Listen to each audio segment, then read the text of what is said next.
Voici ce que Freud pensait. Et ça, il l'avait écrit à plusieurs reprises, surtout à la fin de sa vie. Il avait dit la chose suivante. La réalité extérieure n'est rien d'autre que la projection dans l'espace de la réalité intérieure. Ça veut dire que Freud pensait que la réalité intérieure sortait, comme si sortait de notre tête, envahissait lentement, comme insidieusement, la réalité extérieure, prenait place, par exemple, ma réalité intérieure sort de moi, va vers les objets, va vers surtout les êtres, irai vers vous, par exemple, maintenant que je vous parle, je vous regarde, il y a ma voix qui résonne, il y a mon regard qui vous regarde, et c'est une façon pour Freud de dire la réalité intérieure sort, se dirige vers l'extérieur, prend une forme, commence à envelopper l'autre. Et la réalité intérieure s'étend dans l'espace extérieur. Cette idée-là est une idée formidable. Elle est une idée formidable, elle oblige à réfléchir beaucoup, elle change la conception même géométrique de l'espace, parce qu'il faut se demander, mais alors quel est l'espace? Comment le penser cet espace bizarre? C'est là qui vient une géométrie, et je crois que c'est le grand travail de Lacan, d'avoir pensé à la topologie. La topologie, c'est une sorte de géométrie pour rendre compte de ces phénomènes curieux qui est qu'une réalité interne sort du sujet pour s'étendre, s'étaler dans l'espace extérieur.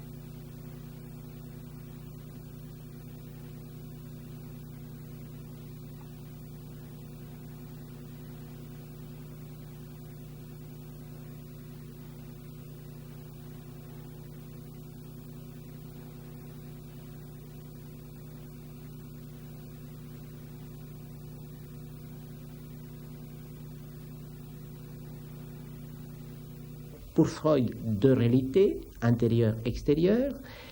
Ensuite, la réalité intérieure s'étale à la réalité extérieure. Il n'y a qu'une seule réalité, n'est-ce pas? Lacan reprend le mot réalité, il dit oui, d'accord, il y a une seule réalité, c'est une seule réalité, d'accord, c'est très bien.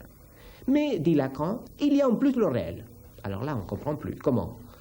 Il y a une réalité, d'accord, mais vous voulez dire quoi, monsieur Lacan, qu'il y a le réel? Qu'est-ce que ça veut dire qu'il y a le réel dans cette réalité? Alors Lacan dit ceci. Bon, d'accord, c'est très bien, la réalité est unique, c'est bon, elle est composée des éléments, je ne vous ai pas dit encore lesquels, laissons-le pour le moment, elle est composée des éléments, et puis, dit Lacan, il y a un noyau dans cette réalité. Un noyau, oui, il y a un centre, ou même, si vous voulez, pas tout à fait un centre, il faudrait faire presque comme un satellite, il y a comme si c'était la Lune, c'est pas le Soleil, c'est la Lune, c'est ça, il y a un noyau un peu excentrique dans la réalité. Si vous imaginez la réalité comme un carré, vous pouvez mettre le noyau dans l'angle à droite, supérieur droite, voilà, c'est comme ça que je l'imagine. Et vous avez ces noyaux-là. C'est un noyau compact, c'est un lieu opaque. C'est un lieu dense. C'est un lieu où, alors que dans le reste de la réalité psychique, on distingue bien ses composantes, dans cette partie-là, on ne distingue pas, on ne distingue rien. C'est comme un astrophysicien aurait dit le trou noir. Le trou noir, le lieu compact, le noyau, vous pouvez le mettre tous les noms que vous voulez. En tout cas, une seule chose est certaine, c'est que dans ce lieu-là, il y a une partie parfaitement méconnaissable. Nous ne savons pas qu'est-ce qu'il y a là-dedans. C'est-à-dire que, qu'est-ce qui va... Alors, maintenant que je vous ai dit ça, vous comprendrez ceci. Qu'est-ce qu'a fait Lacan? Quelle est la grande découverte de Lacan? Lacan a dit, nous prenons la réalité psychique, nous l'étudions, comme si ça faisait, permettez-moi l'analogie, comme si c'était un biologue qui travaillait avec un microscope, il étudiait la réalité psychique, il disait, mais c'est très bien, il y a ceci, il y a cela, Et puis, il découvre un lieu où il dit « il y a un lieu que nous ne savons rien de ce lieu ». Cette chose-là, dont nous ne savons rien de ce lieu, il va l'appeler l'objet. Cette partie dans la réalité que nous ignorons, Lacan l'appelle objet et plus exactement objet petit a. La lettre petit a, c'est pour marquer que ce lieu-là mérite un signe puisqu'on ne le connaît pas. On n'a pas de moyens de le définir, de l'expliquer. Si j'avais à expliquer qu'est-ce que c'est qu'un micro, je expliquerais comment est composé le micro, la circulation de l'électricité, etc. Tandis que là, nous ne savons pas comment le nommer. Lacan le nomme objet petit a. Et il va dire que cet objet petit a, attention, c'est une partie du réel. C'est un représentant du réel. Et puis, il va dire donc, nous avons la réalité, nous avons une partie, un noyau dans cette réalité que nous ne connaissons pas, et puis nous avons l'extérieur encore de cette réalité psychique. Et vous me dites, mais un instant, je ne vous suis plus là, monsieur, puisque vous m'avez dit que la réalité psychique s'étale dans tout, qu'il n'y a qu'une seule réalité, que c'est la réalité psychique, qu'elle est composée des éléments et qu'il y a un parti qui est méconnaissable ou inconnu. Maintenant, vous me dites qu'il y a quelque chose de plus, alors je ne vous suis pas. Eh bien, ça c'est la position de Lacan. Il va dire, nous connaissons la réalité psychique, et puis il y a quelque chose d'autre que nous ne connaissons pas. C'est-à-dire qu'il va dire qu'à part de la réalité psychique que nous connaissons bien, et sauf cette partie-là située dans l'angle supérieur droit, il y a tout ce qui entoure cette réalité psychique que nous reste profondément méconnaissable. Donc, si vous m'avez suivi jusqu'ici, c'est théorique, mais j'ai fait un effort de m'expliquer le plus clairement possible. Vous trouvez 3 éléments essentiels. Vous trouverez, premièrement, une réalité psychique composée des éléments.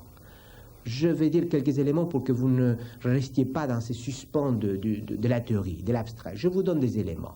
Cette réalité psychique, elle est composée des représentations, des idées, des sentiments, des expériences anciennes qui se répètent en soi, des souvenirs, enfin, une multitude de fantasmes, de rêveries, d'une multitude de composantes. Dans cette réalité psychique, à part ces composantes, nous avons un noyau opaque. On ne sait pas qu'est-ce que c'est. Et puis, autour de la réalité psychique, en dehors, mais à l'infini, comme un monde infini qui entoure la réalité psychique, comme un univers infini, nous avons ce que Lacan appelle le réel. Qu'est-ce que c'est que le réel? Le réel est ce qui n'est pas réalité psychique. Le réel est ce que nous ne connaissons pas et ce qui est infiniment impossible de connaître. Et dans la réalité psychique, nous avons un représentant de ce réel, un petit représentant, c'est ces noyaux opaques.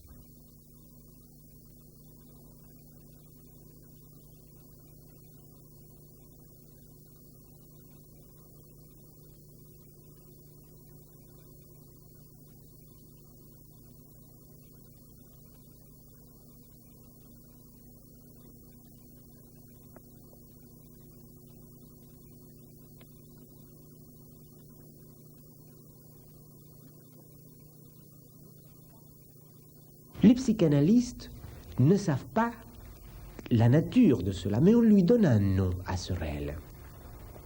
Et vous serez étonné quand je vous dirai quel nom.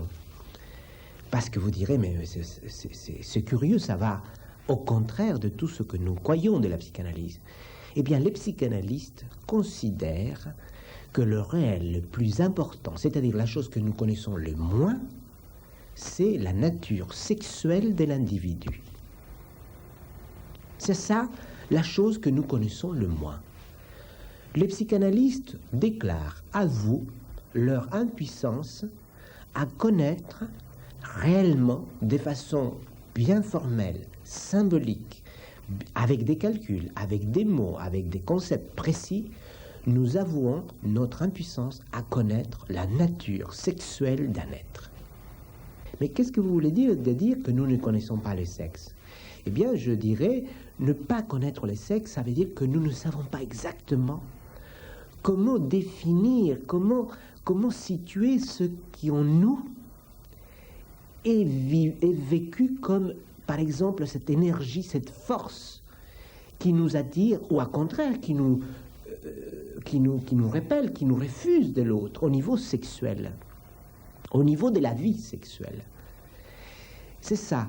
Les analystes ne connaissent pas cette force sexuelle, cette force qui nous attire ou qui nous éloigne de l'autre.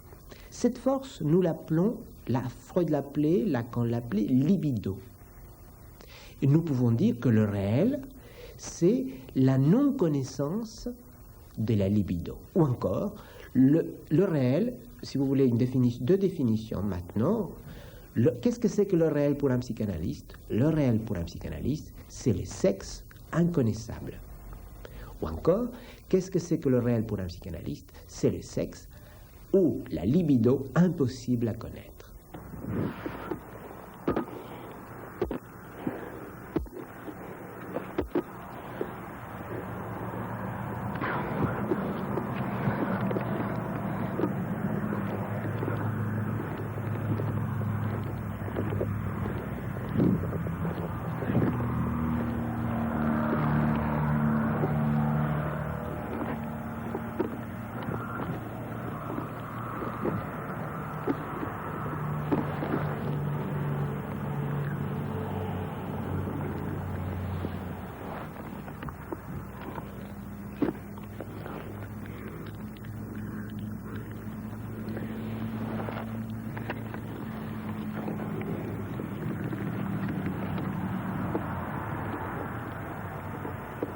Venons-en au petit trou noir. Eh bien, le trou noir dans la réalité psychique, cette partie méconnaissable, c'est pas une énigme ouverte, c'est pas quelque chose d'immense, parfaitement méconnaissable. Non, c'est un point très cerné du méconnaissable. C'est pas l'inconnu infini, c'est l'inconnu fini. C'est l'inconnu cerné, c'est l'inconnu bien délimité. Donc finalement, si vous voulez, nous avons trois instances. La réalité psychique avec ses composants, une partie à l'intérieur de cette réalité psychique qui est cet inconnu cerné, cernable, et puis la dimension ouverte d'un monde inconnu. Maintenant, venons aux exemples. Vous me dites, bon, c'est très bien, je fais l'effort de suivre jusqu'ici votre démonstration. S'il vous plaît, donnez-moi quelques exemples pour que je puisse sentir plus ça. Et en particulier, donnez-moi un exemple de ce que c'est que cette partie réelle, localisable, bien cernable, mais qui continue à être une énigme. Par exemple, eh bien, je vous dirais qu'un exemple de ça, c'est le regard. Pourquoi le regard? Parce que dans le regard, je cerne bien que le regard se situe à l'intérieur de la réalité psychique. Je cerne bien que ce regard, par exemple, dit quelque chose de vous, vous marque, vous signale, c'est un trait de votre personne, et ce regard porte en vous l'enfance, l'enfant que vous étiez, et ce regard est lié à la caméra, puisque vous êtes derrière la caméra, c'est pas par hasard que votre regard est derrière la caméra. Il y a beaucoup de choses de ce regard de vous que nous pouvons parfaitement repérer, sans nous tromper. Mais il y a une part de ce regard que personne ne saura jamais dire ce qu'il contient. Ni vous, ni le psychanalyste plus extraordinaire du monde, ni même l'être le plus proche qui vous aime. Personne ne saura exactement dire ce qu'il y a dans ce regard. Comme personne ne saura dire exactement ce qu'il y a dans la vibration de ma voix, dans ce qui réside dans cette ton de ma voix. Par exemple, quand je parle, c'est un ton tout à fait particulier. C'est pas seulement l'accent que je peux avoir du fait que je suis étranger, mais c'est d'origine étrangère, mais c'est aussi la vibration sonore de ma voix. Ça, c'est parfaitement singulier. cela m'est parfaitement particulier. Elle n'est que la mienne. Et celle-là, cette singularité de la voix, cela je ne saurais jamais qu'est-ce qu'elle représente, qu'est-ce qu'elle signifie. Et personne ne le saura. Je dirais que cette singularité spécifique à chacun, qui se manifeste dans une émission comme celle de la voix ou du regard, cela, c'est comme une tension. C'est une tension psychique forte, c'est une intensité. C'est comme nous sommes à ces moments-là dans un degré de grande intensité psychique. C'est une tension, c'est une vibration tendue de notre vie psychique. Ça veut dire que cette partie de réel, ce sera ça. On peut l'appeler une tension psychique intense. Une vibration intense du psychisme. Mais vous voyez, ce sont des mots approximatifs, parce que si quelqu'un voulait mesurer cette vibration, il ne saura pas. Personne ne saurait. Pour le moment, personne ne saurait. Vous me disiez tout à l'heure, quelles sont les fonctions de cette partie, de cette vibration, de cette tension qui existe du réel, dans la vie psychique. Eh bien, il y en a 2 fonctions importantes. La première, c'est que, comme dans le trou noir, au niveau de l'espace astrophysicien ou astrophysique, il se passe ici ce que toute la réalité psychique entoure ce trou noir. C'est-à-dire que c'est comme si cette partie opaque du trou noir dans la réalité psychique avait une fonction de pôle qui attire, d'attracteur, des choses qui attirent vers lui tout le monde, la constellation de la réalité psychique. Ça veut dire que, du point de vue théorique, nous dirons que la vibration qui se trouve dans ma voix et qui est ma singularité propre, cette tension qui existe en moi et que je ne connais pas, cela ordonne, concentre la constellation des composants, des éléments de ma vie psychique. C'est la première fonction. Mais je vais vous dire une deuxième fonction, elle est beaucoup plus compliquée. Pas compliquée à expliquer, ça va être facile à expliquer, mais ça va être difficile à accepter. Je le dis tout de suite. Il se passe ceci. Revenons à la scène du psychanalyste et du patient. Nous avons le psychanalyste assis dans son fauteuil, nous avons le patient allongé. Tous les deux sont seuls, le cabinet est fermé, il y a un silence, le patient parle. L'analyste écoute. L'ambiance est une ambiance relativement tendue. Je vous ai dit que, par exemple, si le patient soudain s'arrête dans sa parole, dans le flux de sa parole, et il y a comme un silence, je dirais que dans ce silence, il y a l'émergence de cette réalité psychique. Et je dirais même maintenant, en parlant avec vous, maintenant nous sommes un peu plus au fait de notre parole, je dirais, il y a là une expression particulière de la tension psychique. À ces moments-là, il se passe ceci, c'est que l'analyste est à l'écoute et concentré à l'écoute. Comme j'espère que vous, le téléspectateur, serez concentré en m'écoutant. Moi, l'analyste écoute aussi le patient qui lui parle. À ces moments, l'analyste est tout pris et il est entièrement pris par ce silence, par ces moments. Il y a comme une sorte de communication, comme nous avions dit au début de notre entretien, de communication d'inconscient à inconscient, de réalité psychique à réalité psychique. Nous avions dit que la réalité psychique n'était connue que par la réalité psychique de l'autre. Eh bien, nous sommes à ces moments-là de silence, si l'analyste est attentif et y écoute, nous sommes dans un moment de concentration, de captation, de perception de l'inconscient de l'un, de l'inconscient de l'autre. L'inconscient de l'un perçoit l'inconscient de l'autre. À ces moments-là, nous sommes dans un moment singulier. Parenthèse, cela n'arrive pas tout le temps. Attention, je ne dis pas que ça c'est la vie constante d'une séance d'analyse. Ça arrive quelquefois. Bien.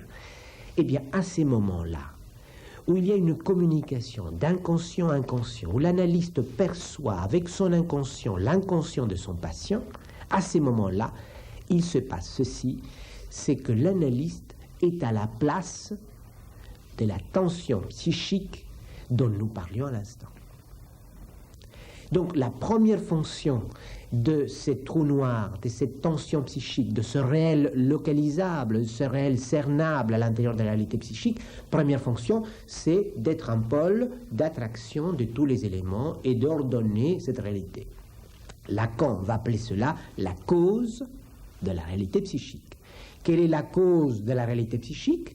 C'est les trous noirs. Lacan va l'appeler l'objet petit a. L'objet petit a, c'est la cause de la réalité psychique. Laissons ça, première fonction. Deuxième fonction, c'est que l'objet petit a, le trou noir, la vibration singulière dans ma voix ou dans mon regard, c'est cela qui constitue la place, la fonction du psychanalyste. Je termine sur ce point en disant ceci. Le psychanalyste occupe la place du trou noir de la réalité psychique de son patient.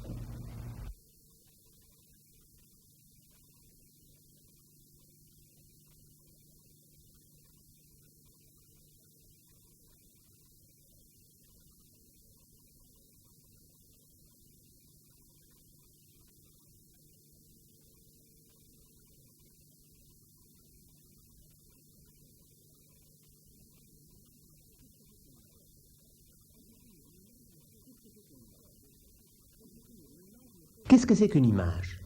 Pour définir une image, il faut penser à deux termes, l'objet et son image.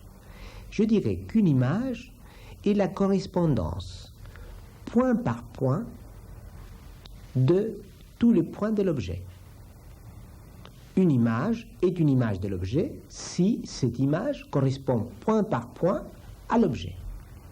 C'est la meilleure définition d'une image. Parce que si je vous disais qu'une image, c'est l'image du miroir, ça c'est une définition très partielle d'une image. En mathématiques, on utilise beaucoup le terme image, d'après ce que je viens de vous dire. En psychanalyse, nous avons donc des images qui sont toujours des images relatives au corps. Sont des images du corps, sont des images de notre forme humaine. En particulier, pas seulement de notre forme humaine à moi par exemple, mais de la forme humaine de l'autre en particulier, puisque c'est l'autre d'abord qu'on voit. C'est dans une sorte de corrélation entre la forme humaine de l'autre et ma forme humaine à moi que je construis les images. Et ces images sont des images psychiques.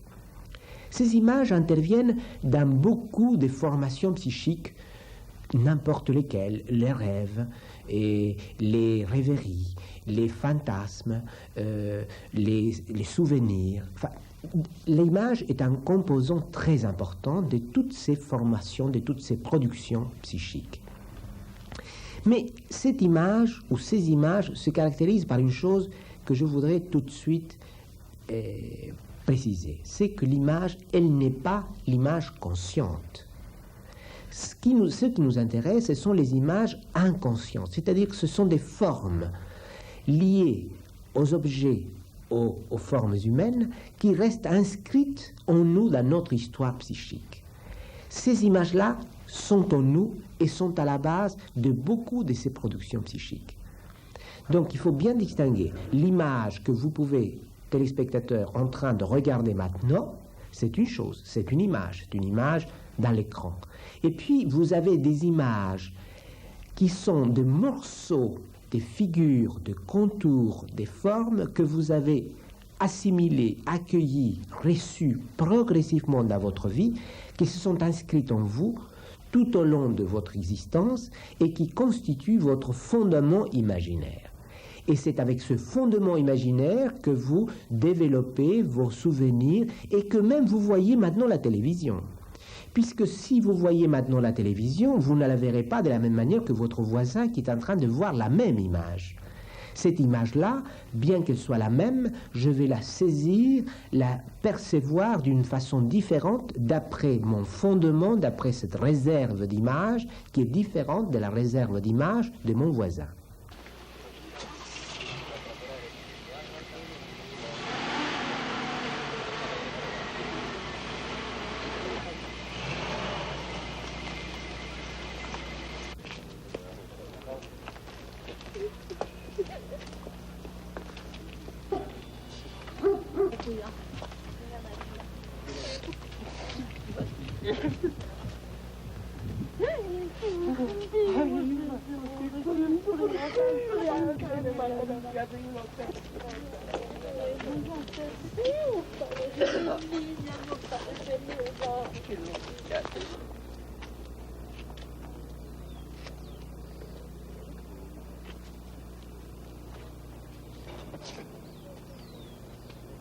Donc, cette image est une image inconsciente, est une image qui est faite des formes, soit des objets, soit des humains, et qui constitue comme un fond inconscient.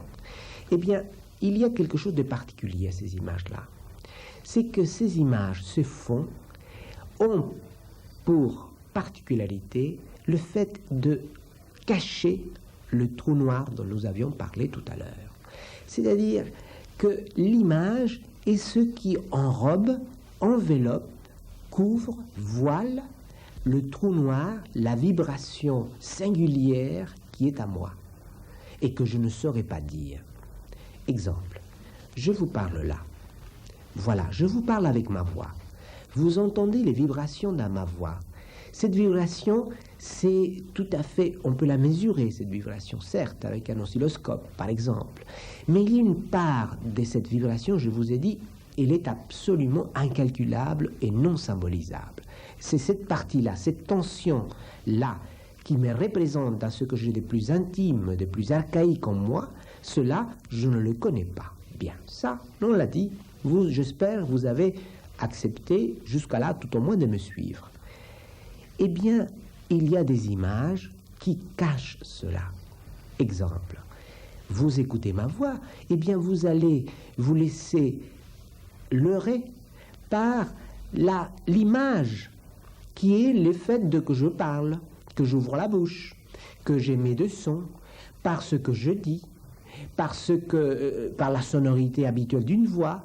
Si vous êtes, par exemple, un professeur de chant, vous direz, mais est-ce qu'il a une voix de chant ou pas de voix de chant? Eh bien, cela, ce sont les images. C'est-à-dire, ces images-là, ce sont toutes les formes extérieures qui cachent, qui ne laissent pas montrer véritablement la singularité de cette part réelle inconnue.